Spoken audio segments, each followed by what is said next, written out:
The Crash and the Boy. It was a cold and quiet night in a small mountain town. The stars were shining, and the trees stood still. Jack Carter sat alone in his old wooden cabin, drinking coffee. He was a retired soldier. His days of action were long gone. Now he just wanted peace. But peace didn't last that night. At exactly 2:13 a.m., the sky lit up like fire. A huge ball of light shot across the stars and crashed deep into the forest nearby. The ground shook. Windows rattled. Birds flew into the dark sky, scared and confused. Jack dropped his cup. His instincts kicked in. That was no meteor. He grabbed his flashlight and his old rifle, then got into his jeep and drove toward the smoke. The forest was silent when he arrived. Smoke rose from behind the trees. A strange blue light glowed in the distance. Jack walked carefully, his steps slow and quiet. He found the crash site. A small spaceship, silver and broken, was stuck in the ground. Strange symbols were written on its side. Sparks flew from inside. The door was open. It looked like something or someone had escaped. Then he heard a sound. A weak cry. He turned and followed the noise. Behind a rock, half buried in dirt and leaves, was a small boy, or at least something like a boy. His skin was blue. His eyes were large and shining. He had no hair. His arms were thin, and he looked scared. Jack raised his gun. The boy raised his hands. "No, please," the boy said softly. "Help me." Jack stared at him. The creature spoke English, broken but clear. "Who are you?" Jack asked. The boy looked down. He was shaking. I am Zaru. My mom. They took her. Bad people. Slavers. We ran away. But they followed." Jack lowered his gun. "Where is she now?" Zaru took a small glowing device from his pocket. He pressed a button. A hologram appeared. A giant dark spaceship floating above Earth, surrounded by fire and chains. Inside, hundreds of alien prisoners. One of them, a woman, screamed as she was pulled away. Zaru pointed. "My mom." The image vanished. The device sparked and shut down. Jack looked around. The forest was too quiet. He felt something in the air, a danger watching. "We need to move," he said. He lifted the boy gently and carried him to the jeep. As they drove back, Zaru looked up at the stars. "They will come," he whispered. "The hunters. They always come." Jack looked at the boy. "Let them." When they reached the cabin, Jack locked the doors and went to the basement. It was his old war shelter, filled with tools, gear, and old memories. He sat Zaru on a blanket and gave him water. The boy drank quickly. He was tired. His small hands shook. His eyes were full of pain. "Why are they taking people?" Jack asked. "Not just people," Zaru replied. "Aliens. From many worlds. They sell them, use them, break them. My mom fought back. That's why they took her." Jack clenched his jaw. Then outside, a small sound. A whisper in the wind. Leaves moving without reason. Zaru's eyes widened. "They're here." Jack grabbed his rifle and turned off the lights. In the dark, with a blue-skinned boy hiding behind him, Jack Carter knew one thing. This was no longer just about an alien child. This was war. The air burned, and then it cracked. Far above the earth, hidden behind clouds and shadows, a silent tear opened in the sky. It wasn't natural. It wasn't human. From that dark slit, something cold and deadly slipped through. 3 tall figures stepped out of the invisible doorway. Metal armor, glowing red eyes, and black skin like oil. Their ship made no sound as it entered Earth's atmosphere. No alarms. No warnings. They were not here to talk. They were here to hunt. Far below, in the mountain cabin, Jack Carter sharpened a knife. Old habit. His hands were steady, but his mind was racing. Zaru, the alien boy, sat quietly in the corner. He watched a candle flame flicker. His eyes didn't blink much. He hadn't spoken since they returned. Jack broke the silence. "You said they'd come." Zaru nodded slowly. "They always do." Suddenly, the lights flickered. The candle went out. A chill swept through the room. Jack grabbed his rifle. "Basement. Now." They rushed down. Jack slammed the steel door shut and turned on backup lights. The basement was built to survive bombs and maybe worse. Zaru spoke softly. You must not fight them. They are called Reckons. They do not feel pain. They only follow orders. Good, Jack said. I don't care how they feel. Above them, the cabin creaked. Then silence. Then footsteps. But these were not human footsteps. Heavy. Precise. Like machines wrapped in flesh. Outside, the lead Reckon scanned the area. Its red eyes flickered as it picked up energy trails from Zaru's ship. It raised a device and spoke in a low, clicking language. Target identified. Life form is near. Orders. Capture alive. Kill resistance. Jack checked his cameras. 3 figures. 1 at the front door. 1 circling the back. 1 climbing the roof. He took a deep breath.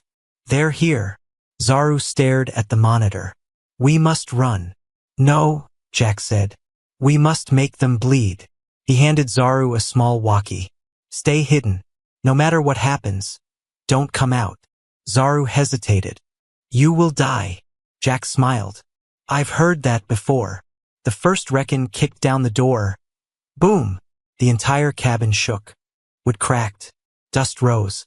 He stepped inside, scanning every shadow. Jack was waiting in the hallway. He pulled the trigger.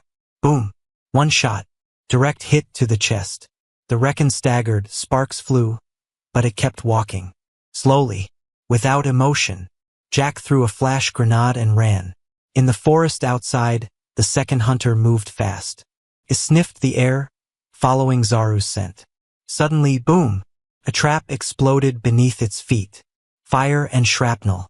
Jack had set this forest for war. The hunter fell. For a second. Then it stood again, burning but alive. In the basement, Zaru whispered to himself. His small hands pressed against the glowing device. He tried to fix it.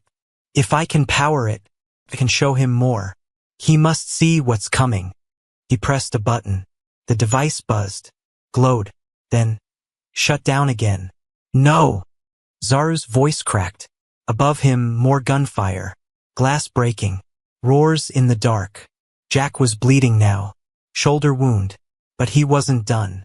He kicked open the back door and fired a homemade EMP arrow. It hit the second Reckon in the head. Zap. The hunter screamed. Sparks danced. His red eyes dimmed. 1 down. But the third hunter was behind him. Jack turned too late. The creature swung its metal arm. Jack flew across the yard. He hit the ground hard. Blood. Pain. And then, silence. Back in the basement, Zaru heard the crash. He stood up, face pale. He whispered only 1 word. Jack! The forest was quiet again. Too quiet. Smoke floated in the air like ghosts. Trees burned slowly. The stars above watched in silence. And on the cold ground, Jack Carter was not moving. But death had not taken him yet. His fingers twitched. His breath was short, but still there. The world around him spun, blurry and distant. Blood ran down his face. Bones ached. The third Reckon stood over him, scanning his body. Human injured. Threat level low. Returning with the child. The hunter turned. Big mistake. Because Jack Carter wasn't done yet. With the last of his strength, he pulled a small device from his belt. A military-grade pulse mine. No wires. No countdown. He whispered, You forgot one thing. Click. The device lit up, boom. A burst of blue energy exploded. Pure electricity. The Reckon screamed. Sparks flew from its back. Its armor cracked. It fell to its knees, shaking violently. Jack smiled. I don't quit. Inside the basement, Zaru felt the ground shake. The walls rumbled. His heart raced. He grabbed the broken alien device again. Come on, work. This time it flickered. Then, the map returned. Stars, ships, names of distant planets. He pressed more buttons. A new hologram appeared, a clear image of a giant slave ship, spinning slowly in Earth's orbit, hidden behind a cloaking field. Inside, cells, chains, tortured screams. He saw his mother alive, but trapped in a glowing chamber. Zaru gasped. She's not dead. At that moment, Someone banged on the basement door. "Open up. It's me." It was Maya, Jack's old friend, ex-hacker, ex-army, now a ghost, living off-grid. But Jack had sent her a coded message last night. Zaru opened the door. Maya stepped in, small, fast, with sharp eyes and a laptop in her backpack. "What the hell is that?" she asked, looking at Zaru. "I'm Zaru," he said simply. "And my mom is on a slave ship above Earth." Maya blinked. "Okay, that's new." Outside, Jack limped back toward the cabin. Bruised, burned, alive. He found Maya already connecting her laptop to Zaru's device. Jack gave a weak smile. "Glad you made it." Maya grinned. "You owe me a bottle of whiskey." Then she got serious. "This ship, it's real. It's orbiting Earth, but invisible. That's high-level tech. We need eyes up there." Jack nodded. "There's one way." They drove to an abandoned military research site in the desert, forgotten by time, but Jack remembered the code. Underground, dusty, hidden under steel. A secret ship, Earth's first failed attempt at space combat. Not fully tested. Never launched. Still deadly. Jack looked at Maya. "Can you fly it?" She smirked. "Can you bleed slower?" They powered it up. Engines roared for the first time in years. Lights blinked. Systems came online.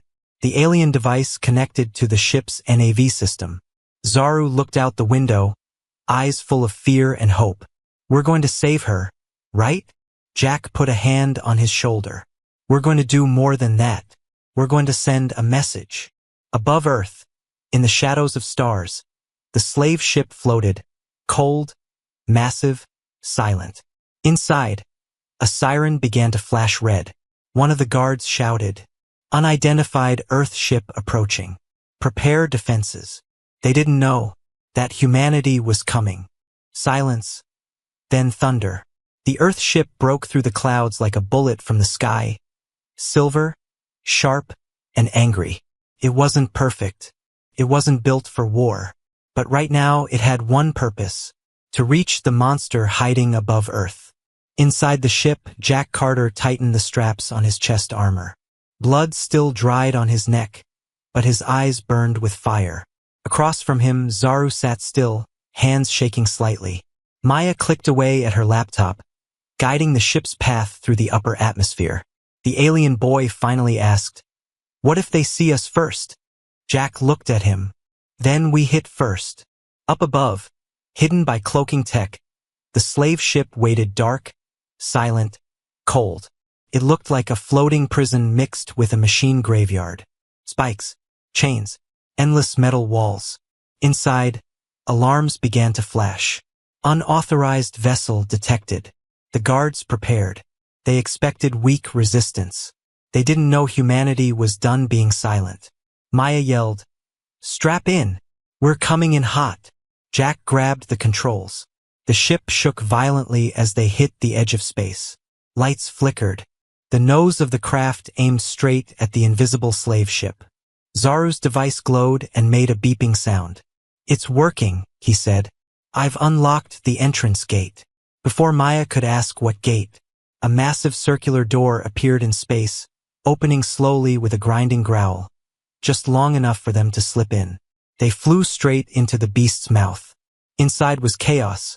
Black walls, glowing red lights, alien tech everywhere. Sirens howled. Creatures ran. The slave ship's AI spoke in multiple languages, none of them friendly. Jack and Maya grabbed their gear. Zaru held the device tight in his hands. "I can sense her. She's here." They stepped off the Earth ship and into the dark halls of the slave vessel. The corridors were tight, filled with thick smoke and strange echoes. Screams from prisoners came from far-off cells. They passed beings from different worlds, all in chains. Some looked like Zaru. Some didn't look like anything the humans had seen before. Maya whispered, "This place is a nightmare." Jack looked at her. "Let's wake it up." Suddenly, a guard appeared, 8 feet tall, for arms. Its face was metal, its voice like breaking glass. "Unauthorized life forms detected. Terminate." Jack didn't hesitate. He raised his weapon and fired. Boom, boom, Boom! The guard fell, twitching. Zaru froze. His heart pounded. I've never seen someone fight like that. Jack glanced back. That's how we do things on Earth. They kept moving deeper and deeper into the belly of the ship. At last they found her. Behind a glass wall, floating in a glowing tank, Zaru's mother. Pale, still, wires stuck in her arms and neck, machines all around her. But she was alive. Zaru ran to the glass. Mama! Her eyes opened weakly. She saw him, and a tear rolled down her cheek. But then the ground shook. From behind, heavy footsteps. More guards. Bigger this time. Zaru screamed, "They're coming!" Jack pulled him away from the glass. "We're not ready to fight all of them. But my mom. We'll come back for her," Maya said. "We need to survive first." The team turned and ran, chased by metal giants through dark corridors. Zaru looked back once more, and in that moment he didn't feel like a child. He felt like a soldier. She didn't blink.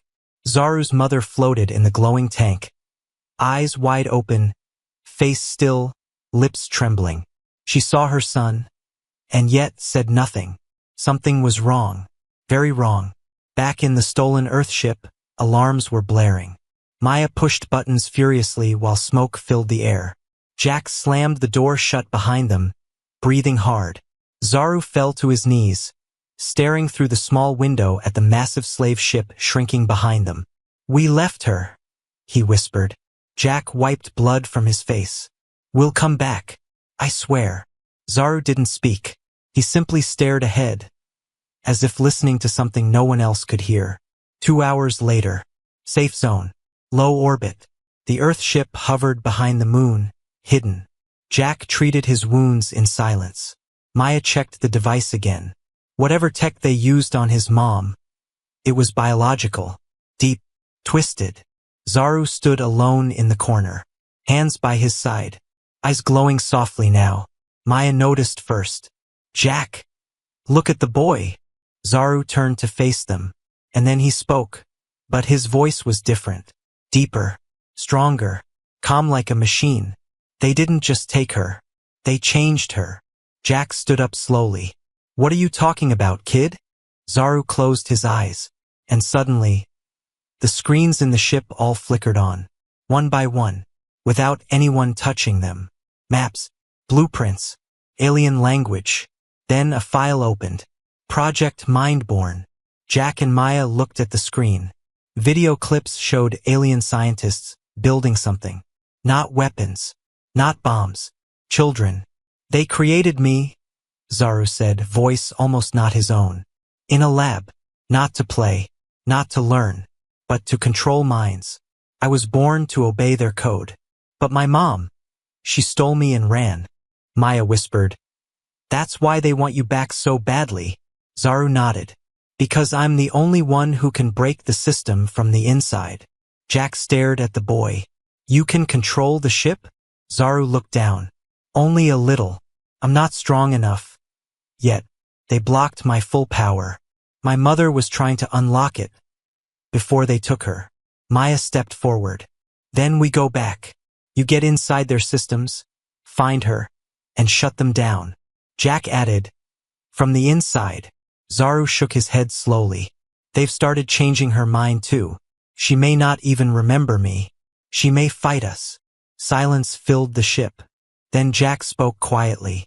"Can you reach her?" Zaru blinked. "I don't know." Maya looked between them. "Then we don't just need weapons. We need a signal." She opened her bag and pulled out a small speaker. "We broadcast your voice, your memories, your story." Jack nodded. "If she's still in there, she'll hear you." Zaru sat down, took the mic. His hands shook. He closed his eyes. And then, he began to speak. Softly, carefully, like a child trying to wake a sleeping mother. "Do you remember the night sky on Uran 5? The blue grass? The glowing lakes? You said I could be anything, but you only wanted me to be free." The mic recorded everything. At the same time, on the slave ship, deep inside its core, a pulse moved through the walls, through wires, through metal. Something stirred. Inside the chamber where Zaru's mother slept, her fingers twitched. Then her eyes turned. She was listening. She was dreaming. Not of stars. Not of freedom. She dreamed of chains. Her hands moved slowly, as if underwater. Her mind floated in silence.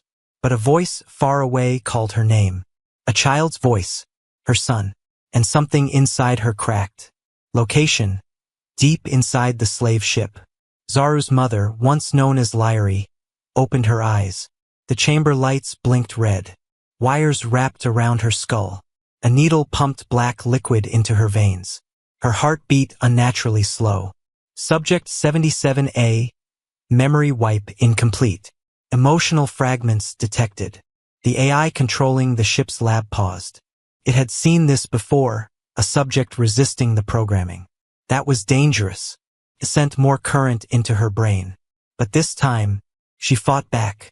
Meanwhile, back on the Earth ship, Zaru collapsed. His nose bled. His breathing was shaky. Jack caught him. "Kid, you okay?" Zaru looked pale. I reached her. For just a second. She heard me. Maya checked the signals. The slave ship's AI is pushing back hard. It's trying to erase her again. Jack grabbed his gear. Then we don't wait. Plan in motion. The Earth ship launches again. Straight back toward the slave vessel, no stealth, no hiding. This time, it wasn't a rescue mission. It was a final stand. As they approached, Zaru took the mic again. If she forgets me, I'll remind her. Again and again. Until she remembers who she really is. Inside the slave ship, Lyri, still half-trapped in the chamber, blinked again. Her mind played old memories like broken film. Her son's laugh, running through tall blue grass. The night they escaped. The pain when they caught her. She screamed. The glass around her tank cracked. Jack, Maya, and Zaru docked. They moved fast, taking the same corridors as before, dodging guards and smoke. The ship was more alert now. The AI had awakened its full security. But something else was happening too. Doors were opening by themselves. Lights were flickering. And some guards were standing still, frozen. Zaru's voice echoed from the speakers. He was reaching into the system. They found her. The tank was breaking apart. Sparks flew. Alarms rang. Lyri sat up, eyes glowing gold now, not blue. Her voice was deep and hollow. Zaru. Zaru stepped forward slowly. Mama. It's me. She tilted her head. That name is distant. Jack whispered. She's not fully there. Maya read her scanner. Her brain is still half-linked to the ship. If we force her out too fast, too late. She stood and screamed. The chamber exploded in light. Lyri moved like a storm. Metal rising from the floor, forming into blades. Her arms pulsed with alien tech. She wasn't just a prisoner now. She was becoming a weapon. Jack stepped in front of Zaru. She doesn't know who you are. Zaru whispered. But I know who she is. He stepped forward. No fear. No armor. Just a child calling his mother. Mama. The monsters made you forget. But I'm still here. I didn't leave you. And I never will. He held out his hand. She stopped. The metal around her trembled. Her breathing grew sharp. And then her hand moved. Not to strike, but to hold his. The lights went dark. The weapons dropped. And Lyri fell to her knees, screaming, crying, human again. Zaru hugged her. Maya turned to Jack, speechless. Jack said softly, That's the real power, not tech. Not war. It's love. Space was quiet again. But not peaceful. Not after what had just happened. The slave ship floated, barely holding together. Its metal body scorched, wires exposed like veins. Escape pods drifted in the dark. Fires flickered behind shattered glass. And inside, a boy stood beside his mother. Zaru held Lyri's hand, still trembling. She's free, he whispered. But it's not over yet. On Earth, satellites picked up a strange signal, a repeating broadcast, bouncing across military networks, civilian towers, even smartphones. It wasn't from Earth.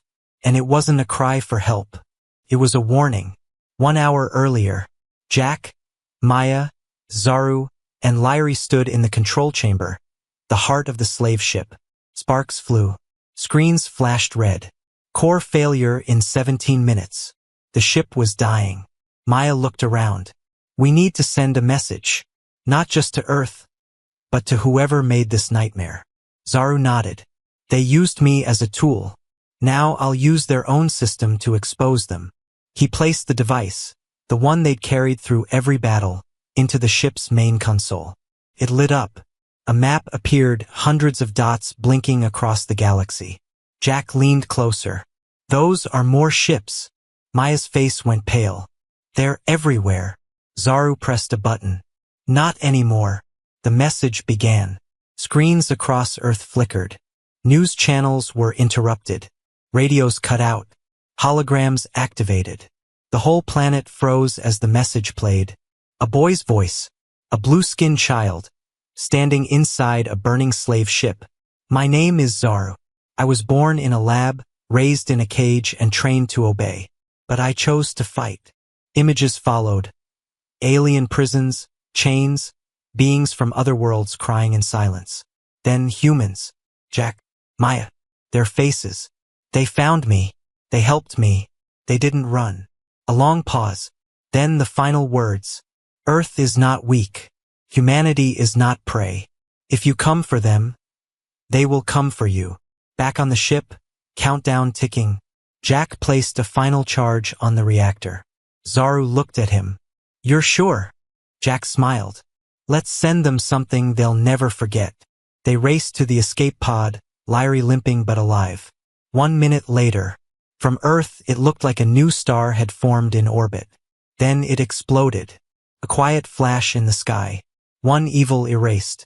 1 week later, news spread like wildfire. Governments asked questions. Some believed, some feared, but all knew one truth. Earth had enemies beyond the stars, and it had heroes now too. In a quiet town under a night sky, Jack sat on his porch again, this time with Zaru and Lyrie beside him. Maya rolled up in her old Jeep. She handed Jack a small comms device. Picked up a signal from deep space, she said. Jack raised an eyebrow. Friendly. Maya smirked. Not sure, but they heard your message. Jack stood and looked at the stars. Then said the last words of the story. Let them come.